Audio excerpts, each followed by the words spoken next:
जय Hind and hello guys, स्वागत है आपका आपके अपने YouTube चैनल ज्ञानदेव होस्ट में। और इस वीडियो में मैं आपको बताने वाला हूं बिहार पब्लिक सर्विस कमीशन यानी कि बीपीएससी असिस्टेंट इंजीनियर यानी कि एई ऑनलाइन फॉर्म 2025 के बारे में, जहां पर आपको लास्ट डेट अपडेट के साथ में फॉर्म को कैसे फिल करना है इसके बारे में संपूर्ण जानकारी दी जाएगी। गाइज मैं आपको बता दूं कि बीपीएससी एई के फॉर्म को भरने की लास्ट डेट आपकी 28 मई 2025 है, तो आपके पास काफ़ी कम समय बचा है इस फॉर्म को भरने के लिए। तो जितना जल्दी हो सके इस वीडियो को देख करके सभी प्रॉब्लम के सॉल्यूशन के साथ में अपने फॉर्म को कंप्लीट कर लीजिए। तो वीडियो को आपको पूरा देखना है। अब चलिए शुरू करते हैं। अगर आपने अभी तक वीडियो को लाइक शेयर नहीं किया हो तो कर देना, और अगर आप चैनल के ऊपर नए हैं तो चैनल को जरूर सब्सक्राइब कर लेना। इसके बाद में जो लिंक वीडियो के डिस्क्रिप्शन में दिया है आप ओपन करेंगे, आपको जानने को मिलेगा कि इसमें 1024 पोस्ट निकाली गई है। फॉर्म आप लोग 28 मई 2025 तक, जैसे कि मैंने आपको बताया, अभी भर पाएंगे। एंड कौन सी कैटेगरी को क्या फीस पे करनी है उसकी इन्फॉर्मेशन आप यहाँ पर देख सकते हैं। बेसिकली जनरल, ओबीसी और अदर स्टेट को 750 रुपये फीस पे करनी होगी। SC ST विकलांग को 200, और जो बिहार कैंडिडेट है फीमेल और बिहार के डोमिसाइल है इनको यहाँ पर 200 रुपये फीस पे करनी है, चाहे आप किसी भी कैटेगरी से क्यों ना बिलोंग करते हो। अब आप यहाँ पर आपकी कैटेगरी वाइज वैकेंसी डिटेल देख लीजिए।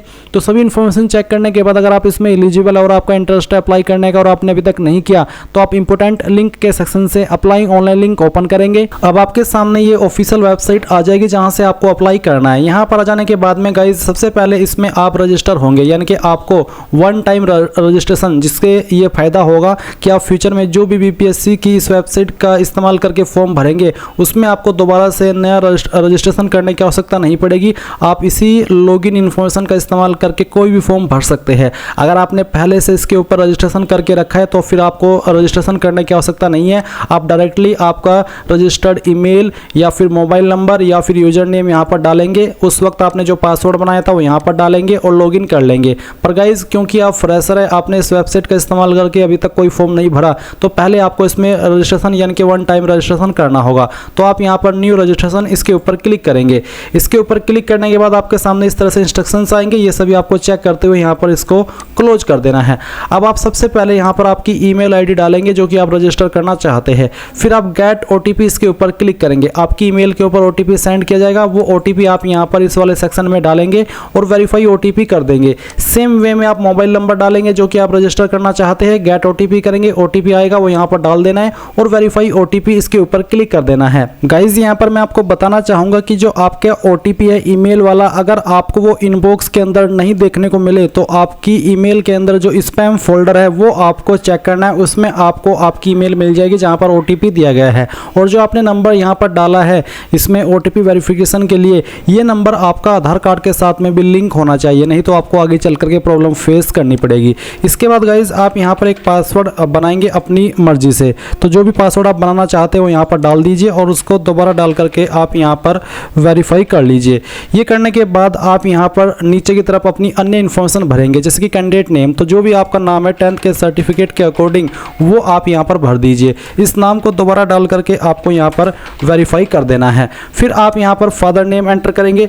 फादर नेम भी आपको 10th के सर्टिफिकेट के अकॉर्डिंग ही भरना होगा। इस नाम को भी दोबारा डाल करके आप यहाँ पर वेरीफाई कर देंगे और सभी की सभी जानकारी इंग्लिश के कैपिटल लेटर में आपको फिल करनी है।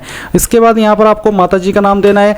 माताजी का जो नाम है आपकी वो भी आपको इंग्लिश के कैपिटल लेटर में 10वीं के सर्टिफिकेट के अकॉर्डिंग भरना है। फिर जो आपकी डेट ऑफ बर्थ है वो भी आपको यहाँ पर 10th के सर्टिफिकेट के अकॉर्डिंग ही भरनी होगी। पहले आप यहाँ से जो भी आपका ईयर है बर्थ का वो सिलेक्ट कीजिए, जैसे कि मैं आपको यहाँ पर सिलेक्ट करके दिखाने वाला हूँ। फिर यहाँ से आपका मंथ और उसके बाद में डे, तो आपका डेट ऑफ बर्थ आ जाएगा। अगेन आपको यहाँ पर आपकी डेट ऑफ बर्थ सिलेक्ट करनी होगी और इसको वेरीफाई करना होगा। पहले ईयर, फिर यहाँ से आपका मंथ और उसके बाद में डे, तो आपका डेट ऑफ बर्थ आ जाएगा।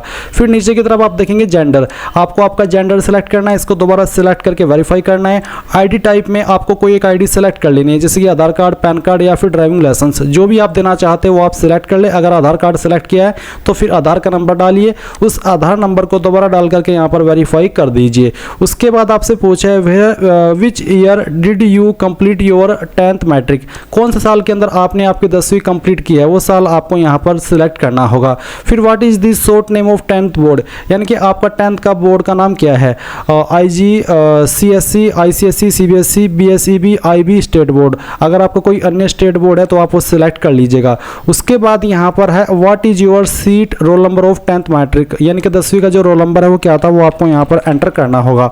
स्टेट बोर्ड बोर्ड वो कैंडिडेट सेलेक्ट करेंगे जिन्होंने यूपी बोर्ड से, एमपी बोर्ड से या फिर किसी स्टेट के अन्य बोर्ड से अपनी 10वीं कंप्लीट की है। अगर आप बिहार बोर्ड से किए हो तो आप यहाँ पर बीएससी भी सेलेक्ट कर सकते हैं। इसके बाद आता है which year did you complete your 12th, किस साल के अंदर आपने 12वीं कंप्लीट की थी वो सेलेक्ट कर लेंगे। What is your blood group, guys यहाँ पर ब्लड ग्रुप आप सभी से पूछे और ये ऑप्शन का आंसर करना भी अनिवार्य है। अगर आपको आपका ब्लड ग्रुप नहीं पता तो ऐसे में क्या आप करेंगे, या तो आप अपना ब्लड टेस्ट करा लीजिए, या फिर अगर आप अभी नहीं देना चाहते, आपको नहीं पता, तो आप यहाँ पर NA यानी कि नॉट अवेलेबल ये लिख दीजिएगा। पर अगर आपको यहाँ पर पता है कि आपका ब्लड ग्रुप क्या है तो आप यहाँ पर ब्लड ग्रुप लिख सकते हैं। उसके बाद what is your favourite sports person, आपका फेवरेट स्पोर्ट्स पर्सन कौन है वो आपको यहाँ पर एंटर कर देना है आपकी चॉइस के अकॉर्डिंग। तो जो भी है वो आप यहाँ पर लिख दीजिएगा। उसके बाद आप यहाँ पर जो कैप्चा है आपके सामने वो डालेंगे और रजिस्टर के ऊपर क्लिक करेंगे। अब यहाँ पर आपके सामने कि are you sure you want to redirect to DigiLocker, तो आप यहाँ पर क्या डिजिलॉकर के लिए रिडायरेक्ट होना चाहते हैं तो आप यहाँ पर यस करिए। यस करने के बाद में आपको डिजिलॉकर के ऊपर साइन किया जाएगा। अभी आप यहाँ पर डिजिलॉकर के ऊपर साइन इन करेंगे तो किस माध्यम से साइन इन होना चाहते हैं वो आप देख लीजिए। रजिस्टर मोबाइल नंबर और पिन, या फिर यूजर नेम, या उसके अलावा पिन, या फिर अदर का ऑप्शन भी है जिसमें कि आप यहाँ पर कोई एक ID सेलेक्ट कर लेंगे, फिर उसका नंबर और फिर आपका पिन, और फिर यहाँ पर टिक करके साइन इन हो जाएंगे। पर गाइज अगर आपने इस डिजिलॉकर की जो वेबसाइट है इसके ऊपर अकाउंट बना करके नहीं रखा, आप फ्रेशर है, तो आप यहाँ पर साइन अप करेंगे। साइन अप करने के लिए आप यहाँ पर साइन अप के ऊपर क्लिक करके इस वाले इंटरफेस पर आएंगे। यहाँ पर आपको आपका मोबाइल नंबर डालना है जो कि आप रजिस्टर करना चाहते हैं, जनरेट OTP करना है, OTP वेरिफिकेशन होगा। उसके बाद में फुल नेम डालेंगे, आपका डेट ऑफ बर्थ सेलेक्ट कर लेंगे, जेंडर सेलेक्ट करेंगे, अपना यूजर नेम बनाएंगे अपनी मर्जी से, फिर एक पिन बनाएंगे और उस पिन को दोबारा डाल करके वेरीफाई कर देंगे। And then I consent to terms to use, इसके ऊपर टिक करके वेरीफाई कर देंगे। इसके बाद गाइज आपका डिजिलॉकर अकाउंट बन जाएगा और फिर वो जैसे ही बन जाए आप उसका इस्तेमाल करके यहाँ पर इसमें साइन इन हो जाइएगा। इसके बाद गाइज जो नंबर आपका डिजिलॉकर अकाउंट पर आपने रजिस्टर किया है उसके ऊपर एक OTP जाएगा, वो आप यहाँ पर डालिए और साइन इन इसके ऊपर क्लिक कीजिए। इसके ऊपर क्लिक करने के बाद में यहाँ पर प्रोसीड विद KYC, आपको आपका आधार नंबर डालना है और वेरीफाई इसके ऊपर क्लिक करना है। जैसे ही आपका यहाँ पर KYC हो जाए तो आप यहाँ पर रिटर्न टू BPSC ऑनलाइन इसके ऊपर क्लिक करेंगे और यहाँ से आप यस कर देंगे। यस करने के बाद में आपको यहाँ पर इसी वेबसाइट के ऊपर सेंड किया जाएगा। और अगर आप यहाँ पर डायरेक्टली मेन डैशबोर्ड पर नहीं पहुँच पाते तो आपको यहाँ पर इसमें लॉगिन वाले सेक्शन का इस्तेमाल करके लॉगिन हो जाना है, यानी कि आपको आपका रजिस्टर ईमेल या नंबर इस्तेमाल करना है, आपने जो पासवर्ड बनाया था वो डालना है और लॉगिन के ऊपर क्लिक करना है। इसके बाद यहाँ पर लॉगिन करने के लिए आप ये कैप्चा कोड डालेंगे और प्रोसीड के ऊपर क्लिक कर देंगे। इसके बाद गाइज यहाँ पर अगेन आपको बोला जा रहा है कि क्या आप डिजिलॉकर के लिए रिडायरेक्ट होना चाहते हैं, अगर हाँ तो यस, नहीं तो आप नो करेंगे। नो करने के बाद में आपके सामने यहाँ पर आपका डैशबोर्ड आ जाएगा, क्योंकि गाइज हम जो डिजिलॉकर का प्रोसेस है वो पहले ही कंप्लीट कर चुके हैं। तो अब आपके सामने यहाँ पर होम का इंटरफेस आएगा जैसे कि आप वीडियो में देख सकते हैं। अभी आप यहाँ पर प्रोफाइल क्रिएशन इसके ऊपर क्लिक करेंगे। इसके ऊपर क्लिक करने के बाद यहाँ पर कुछ जानकारी आपकी भरी हुई है और कुछ जानकारी आपको भरनी है, जैसे कि आपका जो हिंदी नेम है वो आपको यहाँ पर 1.2 में डाल देना है, यानी कि आपको आपका नाम हिंदी के अंदर लिखना है। जैसे कि मैं आपको यहाँ पर लिख करके दिखा रहा हूँ। अगर ये इसमें सही से नहीं आ रहा है, जैसे कि आप यहाँ पर वीडियो में देख सकते हैं कि सजेशन सही से नहीं आ रहे हैं, तो आप यहाँ पर खुद से आपका नाम कहीं और पर लिख करके उसको यहाँ पर पेस्ट कर सकते हैं। इसके बाद में यहाँ पर आपके सामने मैरिटल स्टेटस, तो मैरिड, अदर या फिर अनमैरिड, जो भी स्टेटस है वो आप सिलेक्ट कर लेंगे। इसको दोबारा सिलेक्ट करके आप वेरीफाई कर देंगे। फिर आप यहाँ पर नीचे की तरफ आएंगे और देखेंगे इसमें बॉडी आइडेंटिफिकेशन मार्क, आपकी बॉडी के ऊपर वो निशान जिससे आपकी बॉडी की पहचान होती हो, ये निशान आपकी बॉडी के ऊपर कहीं पर भी हो सकता है, उस निशान के बारे में आप यहाँ पर लिख दीजिएगा। ये लिखने के बाद में पूछे कि have you ever changed your name, क्या आपने कभी आपका नाम बदला है, अगर हाँ तो यस, नहीं तो आप नो करेंगे। अगर बदला है तो यस करने के बाद में जो आपने नाम बदला है, यानी कि बदलने के बाद जो आपका नाम हुआ है वो आप यहाँ पर लिखेंगे। नहीं बदला है तो आप नो कर दीजिए। फिर are you a citizen of India, तो आप इसमें यस कर देंगे कि हाँ मैं इंडिया का सिटीजन हूँ। फिर आपसे पूछा है कि क्या आप बिहार राज्य के स्थायी मूल निवासी है, अगर आप बिहार के मूल निवासी है तो आप यस करेंगे। और उसके बाद में आपसे पूछा है दोबारा से, इसको टिक करके आपको वेरीफाई कर देना है। फिर है रेसिडेंट सर्टिफिकेट नंबर, यानी कि जो आपका निवास प्रमाण पत्र है उसका जो सर्टिफिकेट नंबर है वो आपको डालना है और किस डेट में सर्टिफिकेट बना है वो डेट आपको यहाँ पर सिलेक्ट कर लेनी है। आपको आपका सर्टिफिकेट चेक करना है, उसके ऊपर ये डेट लिखी होती है। उसके बाद कास्ट कैटेगरी डिटेल, क्या आप किसी आरक्षित कोटि से है, अगर हाँ तो यस, और यस करने के बाद में फिर बताएंगे कि आपकी इनमें से कौन सी आरक्षित कैटेगरी है, SC ST EBC BC जो भी है वो ये आपको सिलेक्ट करनी है। मैं डेमो के लिए जानकारी आपको भर करके दिखा रहा हूँ, उसको दोबारा सिलेक्ट सिलेक्ट करके वेरीफाई करना होगा। फिर आपकी जो कास्ट नेम है वो आपको यहाँ पर सिलेक्ट करनी होगी। उसके बाद में कास्ट सर्टिफिकेट नंबर देना होगा, कब आपका कास्ट सर्टिफिकेट जारी हुआ है वो डेट आपको यहाँ पर सिलेक्ट कर लेनी है। ये सब इन्फॉर्मेशन आपके कास्ट सर्टिफिकेट की और किस डेट में जारी हुआ है उसकी सर्टिफिकेट के ऊपर आपको देखने को मिल जाएगी। कोई इशू आए उसमें तो आप कमेंट के माध्यम से पूछ लेना। फिर है सर्टिफिकेट इशूड बाय, किसके द्वारा इशू हुआ है, बिहार या अदर, तो यहाँ पर मैं बिहार सेलेक्ट कर लेता हूँ। फिर आता है कि विज्ञापन के अनुसार क्या आप स्वतंत्रता के सेनानी नाती नातिन पोता पोती है, अगर हाँ तो यस, नहीं तो आप नो करेंगे। फिर है क्या आपको दिव्यांगता के कारण लेखक स्क्राइब की आवश्यकता है, क्या आप दिव्यांग है, पहले तो दिव्यांग वाला आंसर करिए कि हाँ मैं दिव्यांग हूँ या फिर नहीं, और उसके बाद में आप यहाँ पर अगले वाला जो सवाल है इसका भी आंसर कर देंगे। फिर क्या आप एक मेधावी खिलाड़ी है, अगर है तो यस, नहीं तो आपको नो करना है। क्या आप एक भूतपूर्व सैनिक है नौसेना, वायुसेना या फिर सेनावृत्ति से, अगर हाँ तो यस, नहीं तो आप नो करेंगे। क्या आप एक एनसीसी कैडेट है, अगर हाँ तो यस, नहीं तो आपको नो करना है। क्या आप बिहार सरकार के कर्मचारी है, अगर हाँ तो यस, नहीं तो आपको नो करना है। फिर आप यहाँ पर इस जानकारी को सेव कर देंगे। ये जानकारी सेव करने के बाद में आप यहाँ पर स्टेप 2 एड्रेस इन्फॉर्मेशन पर आ जाएंगे, जहाँ पर आपको आपका परमानेंट एड्रेस पहले भरना है। तो आपका जो भी परमानेंट एड्रेस है उसका पार्ट आप यहाँ पर एड्रेस लाइन 1, 2 और 3 यानी कि थोड़ा थोड़ा पार्ट तीनों लाइन के अंदर लिख देंगे। अपनी स्टेट आपको यहाँ पर सिलेक्ट कर लेनी है, जो भी बेसिकली आपकी स्टेट है, और उसके बाद में यहाँ पर जो आपकी डिस्ट्रिक्ट है वो आपको सिलेक्ट करनी होगी और आपका पिन कोड भी आपको डाल देना है। फिर क्या आपका कोरेस्पोंडेंस एड्रेस और परमानेंट एड्रेस एक है, कोरेस्पोंडेंस एड्रेस होता है प्रेजेंट एड्रेस, तो अगर एक है दोनों तो आप सेम एज अब इसको टिक कर दे, और अगर अलग है तो इसको अनटिक करके अलग से अपना प्रेजेंट एड्रेस भर दे और फिर सेव कर दे। अब यहाँ पर अदर इन्फॉर्मेशन में आपके सामने कुछ और सवाल आएंगे, इनका आंसर आपको करना है। तो जैसे कि पहला सवाल है कि क्या आपके विरुद्ध किसी न्यायालय में कोई अभियोजन लंबित है, अगर कोई केस पेंडिंग है तो यस करेंगे, नहीं तो आपको नो करना है। फिर क्या बार काउंसलिंग या मेडिकल काउंसिल या एसोसिएशन या किसी अन्य व्यावसायिक संस्थान द्वारा अनुशासनात्मक या इसी तरह की कोई अन्य कार्यवाही शुरू की गई है आपके विरुद्ध, अगर हाँ तो यस, नहीं तो आप नो करेंगे। फिर क्या आपके विरुद्ध सरकारी अर्ध सरकारी संगठनों द्वारा कोई अनुशासनात्मक कार्यवाही शुरू की गई है, अगर हाँ तो यस, नहीं तो आपको नो करना है। फिर क्या आपके खिलाफ कोर्ट केस दायर किया गया था, अगर हाँ तो यस, नहीं तो आपको नो करना है। फिर यहाँ पर क्या आपको बीपीएससी यूपीएससी या फिर अन्य पीसीएस किसी अन्य संगठन द्वारा आयोजित परीक्षा चयन के लिए वर्जित या काली सूची में डाला गया, यानी कि क्या आपको ब्लैक लिस्ट किया गया, अगर हाँ तो यस, नहीं तो आपको नो करना है। फिर यहाँ पर आपको पुरस्कार पदक छात्रवृत्ति आदि का विवरण देना है। टीम खेल स्पोर्ट्स एनसीसी हिच हाइकिंग पर्वतारोहण आदि अगर आपने किया है कुछ इसमें से, तो आप यहाँ पर उसके बारे में 100 कैरेक्टर की लिमिट रखते हुए उसके बारे में डिटेल्स दे सकते हैं। कोई स्कूल कॉलेज में आपकी जो पोजीशन आई थी वो आप बता सकते हैं। कोई अन्य आपने एक्टिविटी की हो उसके बारे में आप बता सकते हैं, नहीं तो आप इसको सेव कर दीजिएगा, कोई जानकारी भरने की आवश्यकता नहीं है। उसके बाद आप स्टेप 4 पर क्लिक करेंगे जो कि क्वालिफिकेशन इन्फॉर्मेशन। तो यहाँ पर आ जाने के बाद में आपको यहाँ पर अपनी जानकारी भरनी है। तो आप यहाँ पर नीचे की तरफ आएंगे और सबसे पहले आपको इसमें 10वीं की इन्फॉर्मेशन देनी होगी। तो आप 10th सेलेक्ट कर लें, उसके बाद में आपको यहाँ पर भी 10th सेलेक्ट करना है। इसके बाद यहाँ पर जो सब्जेक्ट ब्रांच है इसके ऊपर एप्लीकेबल नहीं होता तो आप इसको रहने दीजिए। उसके बाद आप यहाँ पर बताइए कि आपने कौन सी स्टेट से आपकी जो 10वीं है वो की है, उस स्टेट को आपको यहाँ पर सिलेक्ट करना होगा। उसके बाद में आपको यहाँ पर आपका बोर्ड सेलेक्ट कर लेना है, तो जो भी आपका बोर्ड है वही आप सिलेक्ट कर लीजिएगा। उसके बाद में आपने ये जो क्वालिफिकेशन है वो आपने पास कर लिया है या अभी आप कर रहे हैं, तो मैं यहाँ पर इसको पास सेलेक्ट कर लेता हूँ। फिर डेट ऑफ क्वालिफिकेशन कंप्लीशन, यानी कि कब आपने आपकी 10वीं कंप्लीट कर ली थी वो आपको यहाँ पर बताना है। तो आप इस तरह से आपका जो डिटेल है वो सिलेक्ट कर लेंगे, यानी कि पासिंग डेट आपको बतानी होगी। तो जिस डेट में की है वो आप सिलेक्ट कर लेंगे।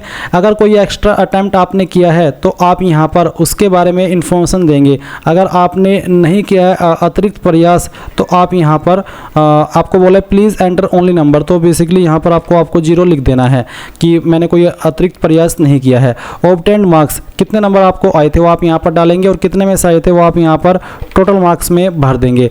अगर आपके नंबर CGPA के अंदर है, ग्रेड के अंदर है, तो आप यहाँ पर इसमें बोला है for CGPA grade and respective percentage value, तो उनको बेसिकली उनको नंबर के अंदर कन्वर्ट करके यहाँ पर वो भरना होगा।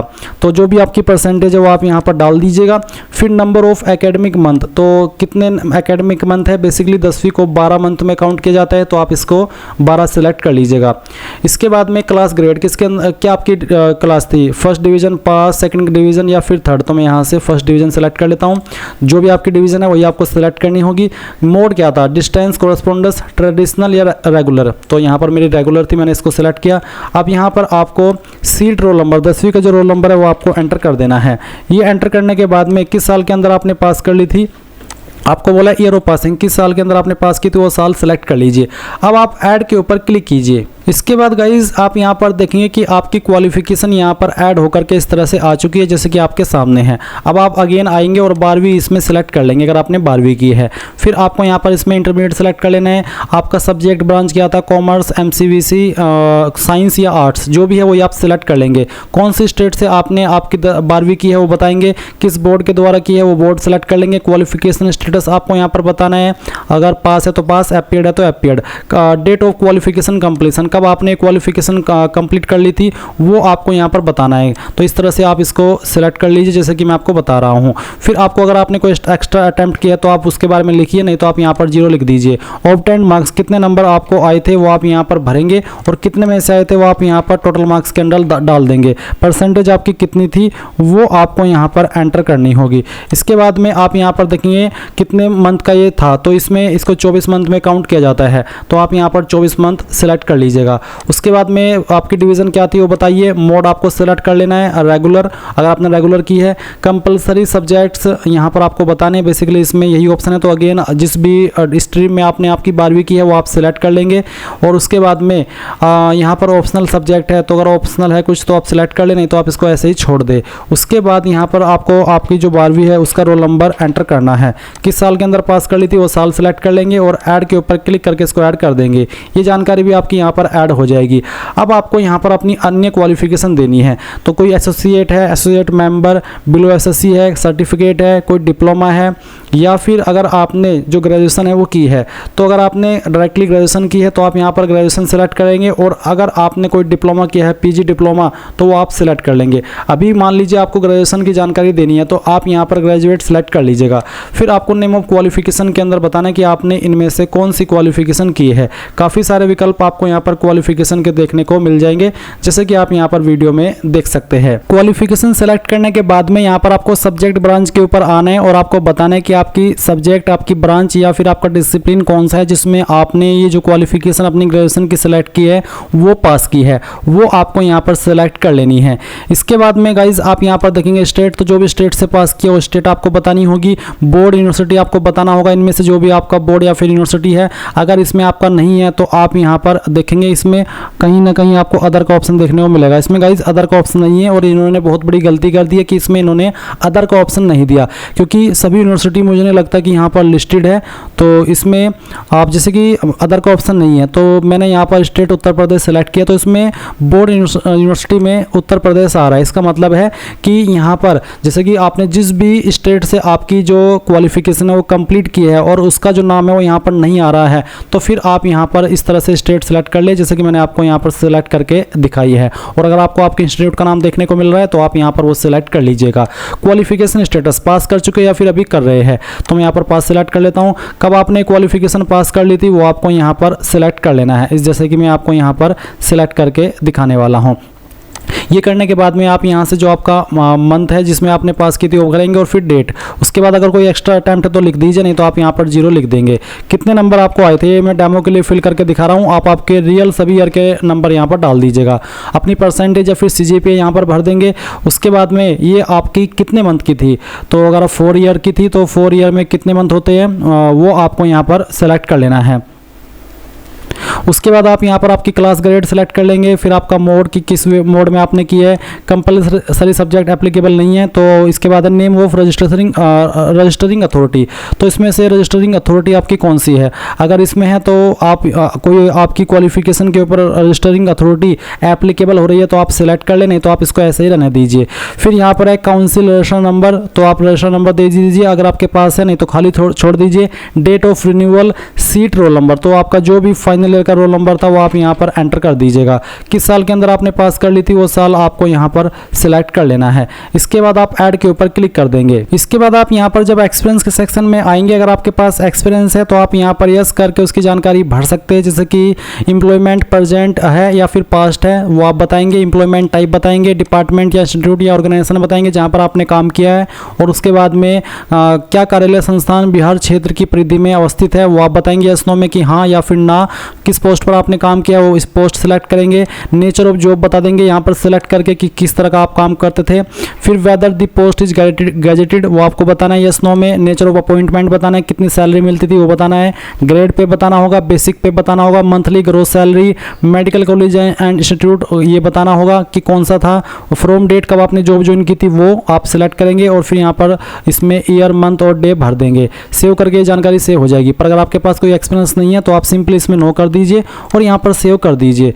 इसके बाद आता है स्टेप 6 अब photo upload and signature and profile log. तो आप यहाँ पर आएंगे इसमें इस वाले स्टेप में और अपना जो फोटो है वो अपलोड करेंगे। तो आप यहाँ पर सबसे पहले आपका लाइव फोटो कैप्चर करेंगे। आपको इसमें फोटो अपलोड नहीं करना, बस आपका लाइव फोटो ही कैप्चर करना है। तो आप कैप्चर लाइव फोटो इसके ऊपर क्लिक कीजिए तो यहाँ पर आपका जो कैमरा है वो ऑन हो जाएगा। आपको यहाँ पर आपका सही सा एक फोटो कैप्चर कर लेना है और सेट इमेज इसके ऊपर क्लिक करना है। अब आप यहाँ पर देखेंगे फोटो अपलोडेड सक्सेसफुली। अब आप इसको ओके कर दीजिए और ओके करने के बाद में यहाँ पर आप आपका सिग्नेचर अपलोड करेंगे। इंग्लिश वाला सिग्नेचर और हिंदी वाला सिग्नेचर।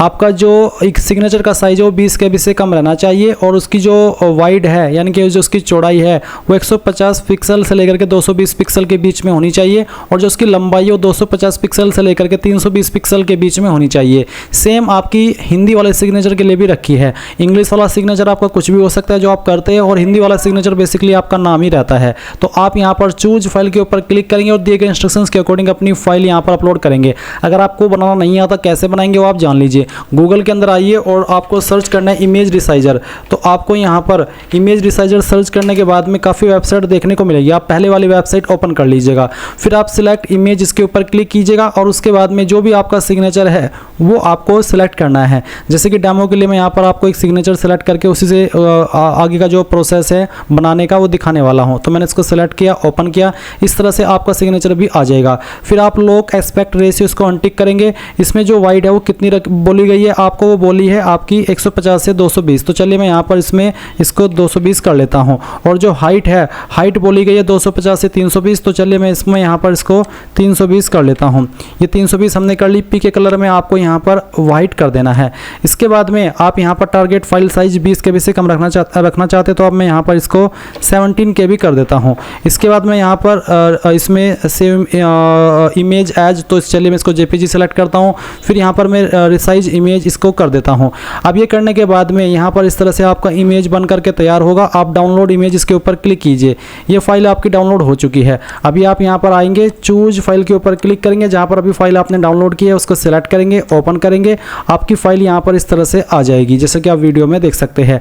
और उसके बाद आप सेम वे में आपका हिंदी का सिग्नेचर सेलेक्ट करेंगे और फिर आप यहाँ पर सेव के ऊपर क्लिक करेंगे। सेव के ऊपर क्लिक करने के बाद देखेंगे सिग्नेचर इमेज अपलोडेड सक्सेसफुली। अब आप यहाँ पर आई एग्री के ऊपर क्लिक करेंगे और उसके बाद में सबमिट एंड लॉक प्रोफाइल इसके ऊपर क्लिक करेंगे। गाइज यहाँ पर अगर आप सबमिट एंड लॉक प्रोफाइल का जो ऑप्शन है वो एक्टिव नहीं देख पा रहे हैं और आपके सामने यहाँ पर जो स्टेप 4 है क्वालिफिकेशन इन्फॉर्मेशन का वो रेड आ रहा है, तो आपको क्या करना है, यहाँ पर आना है और यहाँ पर आने के बाद में जो आपने आपकी क्वालिफिकेशन भरी है, क्वालिफिकेशन की जानकारी ऐड करने के बाद में आपको उसको सेव करना होगा। जैसे कि मैं आपको दिखाता हूँ कैसे। अगर आप उसको मिस कर गए थे तो मैं आपको अगेन दिखाता हूँ। मैंने यहाँ पर आप जो डिग्री की क्वालिफिकेशन है वो भर रखी है। मैं इसको ऐड के ऊपर आता हूँ यानी कि एडिट के ऊपर आता हूँ। तो इस तरह से आपके सामने ऑप्शन आएंगे। आपने सभी जानकारी भर ली।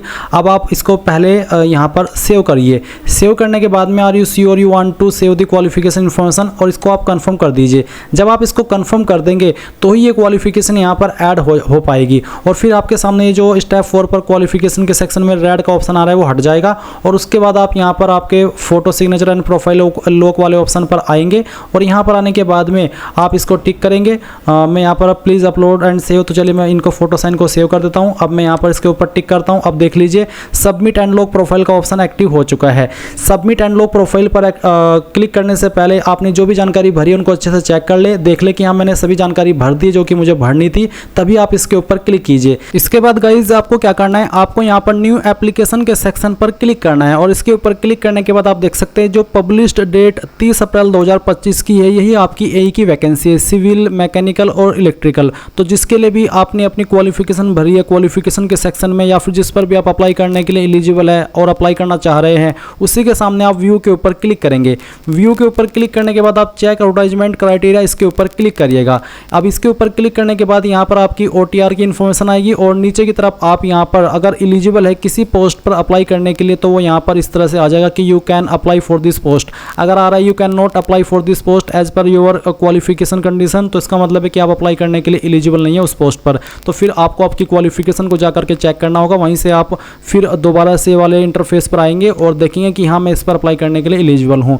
यानी कि अगर आप किसी भी पोस्ट पर अप्लाई करने के लिए एलिजिबल नहीं हो रहे हैं तो इसका मतलब है कि या तो आपकी क्वालिफिकेशन अधूरी है या फिर आपने क्वालिफिकेशन की जानकारी सही से नहीं भरी है। अब आप जैसे इस पर आ जाए तो देखेंगे यहाँ पर provide answer for following questions. यहाँ पर बिहार लोक सेवा आयोग द्वारा आयोजित प्रतियोगी परीक्षाओं में उपस्थित के पिछले प्रयास दर्ज करें। तो अगर आपने पहले भी कोई अटैम्प्ट दिया तो आप यहाँ पर उसको एंटर करेंगे। अगर आपने फर्स्ट टाइम दे रहे हैं तो आप यहाँ पर 0 लिख देंगे। अगर आपने पहले कोई ज़्यादा अटैम्प्ट दिए तो 2-3 संख्या जो भी है वो 2, 3, 4 वो लिख दीजिएगा। फिर enter certificate number of matric certificate marksheet for DOB, यानी कि जो आपका 10वीं का सर्टिफिकेट है उसका जो नंबर है वो आप यहाँ पर एंटर करेंगे। फिर है enter issued date of matric certificate या फिर मार्कशीट फॉर DOB, यानी कि जो आपका मैट्रिक सर्टिफिकेट है उसकी इशू डेट आपको यहाँ पर डालनी होगी जो कि आपको सर्टिफिकेट के ऊपर देखने को मिल जाएगी। फिर है certificate number for graduate pass marksheet, तो यहाँ पर आपको सर्टिफिकेट नंबर डालना है ग्रेजुएट की जो मार्कशीट है उसका, उसके बाद में कब वो इशू हुआ था उसकी डेट डालनी है। फिर यहाँ पर आप देखेंगे enter certificate number of graduate passing certificate, graduate passing certificate का जो नंबर है वो यहाँ पर डालना है। ऊपर जो आपने अभी नंबर डाले ये आपके मार्कशीट के थे। फिर उसका जो इशू डेट है पासिंग सर्टिफिकेट का वो आपको देना होगा। तो इनमें जो डॉक्यूमेंट्स आपके ऊपर एप्लीकेबल हो रहे हैं, लागू हो रहे हैं, जिनकी इन्फॉर्मेशन आपने भरी है उनके डिटेल्स यहाँ पर आपको भर देने हैं। फिर यहाँ पर वो पोस्ट आएगी जिनके लिए आप अप्लाई करने के लिए एलिजिबल हो। तो आपको यहाँ पर नीचे आना है और आपको जिसको प्रेफरेंस देनी है जिस नंबर पर वो आपको इस तरह से टिक कर देना है। जैसे कि मैं यहाँ पर इन सभी को प्रेफरेंस के रूप में इस तरह से टिक कर दे रहा हूँ। ये टिक करने के बाद में आप नीचे आएंगे और अप्लाई के ऊपर क्लिक करेंगे। इसके बाद में गाइज यहाँ पर आपको डॉक्यूमेंट का इस तरह का एक सेक्शन देखने को मिलेगा। अगर आपके कोई डॉक्यूमेंट्स अधूरे हैं तो आपको यहाँ पर इस तरह का एक मिलेगा कि हाँ ये डॉक्यूमेंट्स आपके अधूरे हैं, आप इनको अपलोड कर दीजिए। जैसे कि मेरे सामने आया मैट्रिक सर्टिफिकेट यानी कि 10वीं का सर्टिफिकेट अपलोड करने को बोला जा रहा है, डोमिसाइल का प्रूफ और इसके साथ ही प्रूफ ऑफ कैटेगरी, यानी कि 3 डॉक्यूमेंट मेरे से मांगे गए तो मैंने यहाँ पर इनको अपलोड कर दिया है। अगर आपके सामने भी आए तो आप अपलोड कर देना। फिर आपको यहाँ पर बोला है कैप्चर लाइव फोटो। अगेन आप यहाँ पर एक आपका लाइव फोटो कैप्चर करेंगे तो इसके लिए आप कैप्चर लाइव फोटो के ऊपर क्लिक करके अपने मोबाइल से या फिर कंप्यूटर से आपका लाइव फोटो कैप्चर कर लीजिए। तो गाइज मेरा फोटो लाइव कैप्चर हो चुका है। अब मैं यहाँ पर डिक्लेरेशन में आई एग्री के ऊपर क्लिक करता हूँ। इसके बाद में आप यहाँ पर नीचे की तरफ आएंगे और यहाँ पर आपको क्या करना है एंटर करंट लोकेशन। तो कहाँ से आप फॉर्म को भर रहे हैं आपको उस सिटी का नाम यहाँ पर देना है। आपको यहाँ पर सिटी का नाम देना है ना कि कुछ और। अब ये देने के बाद आप सबमिट एंड पे फीस इसके ऊपर क्लिक करेंगे। अब इसके ऊपर क्लिक करने के बाद में अभी गाइज यहाँ पर मेरे सामने एक एरर आ रहा है कि जब मैं फोटो अपलोड कर रहा हूँ तो आता है कि आइज नॉट ओपन प्रॉपर्ली, जबकि मेरी आइज सही से ओपन हो रही है और मैंने अलग अलग तरीके से फ़ोटो को लेकर के देखा है। बट ये जो इशू है मुझे लगता है कि टेक्निकल इशू है, क्योंकि जब लास्ट डेट नज़दीक आती है तो इस तरह के इशू आने शुरू हो जाते हैं। तो अगर आपके सामने भी कुछ ऐसी प्रॉब्लम है तो थोड़ा सा आपको वेट कर लेना है और रात के टाइम ट्राई करना है, रात में 1 बजे 2 बजे, क्योंकि उस वक्त वेबसाइट के ऊपर ट्रैफिक बहुत ही कम होगा और इस तरह का कोई इशू नहीं आएगा। तो जैसे ही आप इस वाले स्टेप से आगे बढ़ेंगे तो डायरेक्टली आपके सामने पेमेंट का पेज आएगा। आप आपकी एप्लीकेशन फीस ऑनलाइन माध्यम में से किसी भी माध्यम का इस्तेमाल करके जैसे कि debit card, credit card, net banking, UPI अपनी फीस जमा कर दीजिएगा और फिर अपने फॉर्म का फाइनल प्रिंट आउट ले लीजिएगा। इस तरह से गाइज आप लोग BPSC AE ऑनलाइन फॉर्म 2025 को भर पाएंगे। आई होप ये प्रोसेस आपको पसंद आया होगा। So thanks for watching. जय हिंद।